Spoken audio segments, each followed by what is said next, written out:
Hey, Dylan, first of all, congratulations, and I hope you have a successful NFL career. Thank you. You're welcome. And my curious question is, were you surprised to see the success that Bo Nix had in his rookie year? Not necessarily. I think from afar you admire, what Bo has done in his collegiate career, and then that naturally attracts you to Oregon, and seeing a quarterback that can play at a high level within that offense, and knowing that, if you're up to par and clicking on all cylinders, it can look something like that. So that's part of what attracted me to Oregon, but knowing that, it definitely translates. Hey Dylan, welcome to the Senior Bowl. I know, the thing that everyone wants to talk about with you is the height, right? I mean, I cover the Seattle Seahawks. We experienced what a shorter quarterback can do. What would you say to people that are concerned about your height? Yeah, to each their own. I think you've seen it at many levels, and there's a lot of quarterbacks that have done it on all levels, but I think it's just all about the right fit, and aligning with a team that, values playing at a surgical level, with accuracy and anticipation, and that's kind of how I play. So everyone has their playing styles and how they do things, but more importantly, the right fit for me and that team.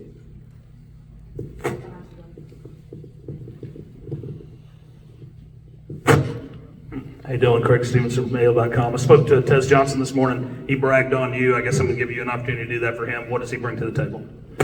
Yeah, he's electric. He's a guy who's continued to make plays in crucial moments, but also just the leader he is. I think the world of him for obvious reasons.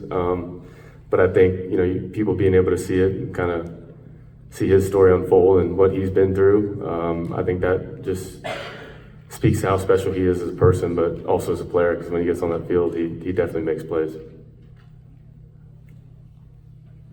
Hey, just a quick question. Have you reached out to anyone who's been at this game previously about advice, what this week looks like, and how do you feel like you being here will kind of help your draft stock as you prepare for the next level? Yeah, a little bit. You try to do your due diligence to ask around, but for the most part, it's a great opportunity. As a competitor, anytime you're able to throw the pads on and do this kind of thing and be a part of something special, you want to.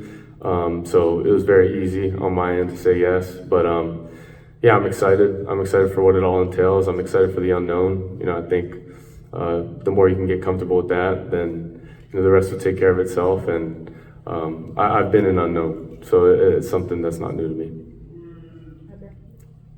Hey, Dylan, traditionally being an older draft prospect has been seen as something of a negative to teams.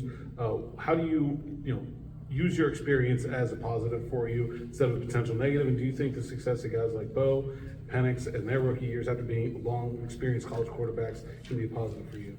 Yeah, I think you're starting to see it. I think it's been very early with, of course, COVID and getting that extra year. So that's what people are starting to utilize. But now you're seeing it and the development of a quarterback, and sometimes it helps getting more snaps. And it's definitely helped me and has been beneficial. So I've just looked at it as that. I think there's a bunch of positives to playing a bunch of football, and especially at the quarterback position where, live reps are different than practice reps. So you want to get as many live reps as you can.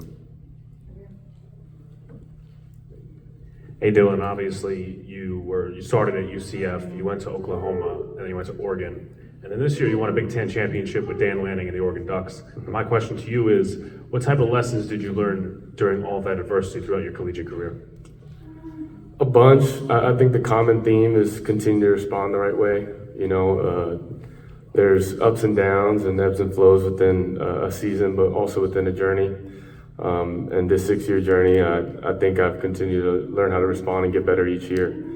I think if you look at my work, in 2019 when I was a freshman to now, it's completely different, night and day. And I think that's physically, mentally, the whole thing, even as a leader. So, like I said, I can't speak enough to experience and putting yourself in those, different atmospheres, whether it's down south in Florida with them, or in Oklahoma in the Midwest, or even, on the West Coast with Oregon.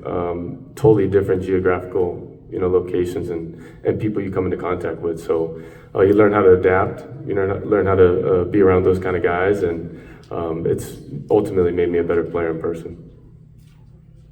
All set? Thank you.